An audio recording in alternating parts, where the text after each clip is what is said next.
Pinabulaanan ni na House Quadruple Committee o Quadcom chairpersons, Representative Dan Fernandez at Representative Benny Abante ang aligasyon laban sa kanila ni dating Mandaluyong City Police Chief, Police Colonel Hector Grijaldo. Sa pagdinig ng Senate Blue Ribbon Committee sa anti-drug war ng Duterte administration, inihayag ng police officer na kinausap umano siya ng dalawang kongresista at inutusang kumpirmahin ang reward system sa anti-drug war na ibinunyag ni Royina Garma, dating classmate nito sa Philippine National Police Academy. Isang retired police colonel si Garma at naging general manager ng Philippine Charity Sweepstakes Office o PCSO ng Duterte administration. Siya ang naghayag sa Quadcom tungkol sa umunay reward system na nakapaloob sa Davao model ng anti-drug war na nais ipatupad ni dating Pangulong Duterte sa buong bansa. Ayon kay Grijaldo, nangyari ang pagkumbinsi sa kanya ng dalawang kongresista sa sidelines ng Quadcom hearing noong October 22. Nilapitan umano siya ng isang miyembro ng security personnel noon at ipinatatawag ni Representative Fernandez. When I entered the room, I saw two lawyers of Police Colonel Garma standing inside the room. One of the lawyers approached me and then asked me what we are going to talk about. I said, I do not know. After a while, Kong Dan Fernandez entered the room and he asked me to sit beside him on his right side. And then Kong Abante entered the room, sat par. Kong Dan Fernandez put the paper he was holding on the table and told me, ito ang sasabihin mong statement na ito. While pointing on the paragraph on the paper, ito ang supplemental affidavit ni Colonel Garma. Sabihin mo, alam mo ang reward system.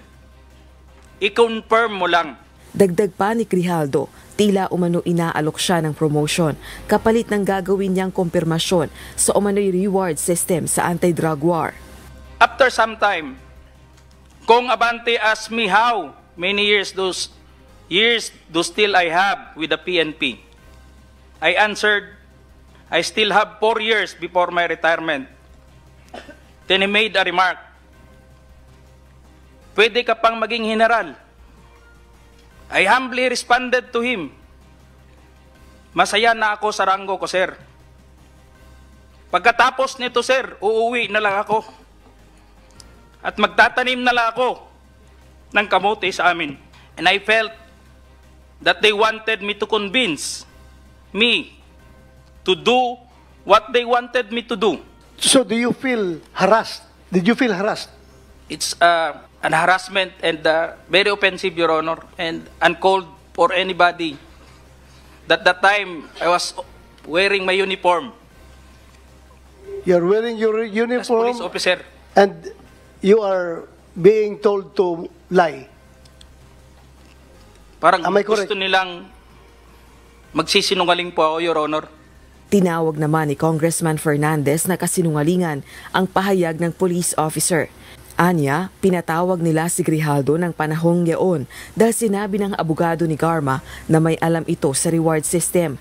Hindi rin umano nila pinapirma ng anumang affidavit si Grijaldo. Dagdag pa nito, paraan umano ito upang siraan ng Quadcom, subalit lalabas anya ang katotohanan at magpapatuloy ang pagkamit ng hustisya sa mga naging biktima ng drug war killings. Itinanggi rin ni Representative Abante ang paratang laban sa kanya. Anya, hindi totoong pinilit niya ang sino man na pumirma sa anumang affidavit kapalit ng anumang pabor o promosyon. Samantala, hindi naman natatakot si Congressman Fernandez sa banta ni dating Pangulong Duterte na magsasampa ito ng kaso laban sa kanya. Yung idyoto na congressman, subornation o perjury yan.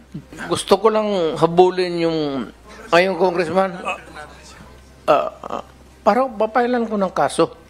Batay kay Congressman Fernandez, wala ring makapipigil sa kanilang alamin ang katotohanan sa likod ng extrajudicial killings sa anti-drug war. Rosa Licoz, UNTV News and Rescue. Diyos ang aming sandigan, serbisyo publiko ang aming pinahahalagahan.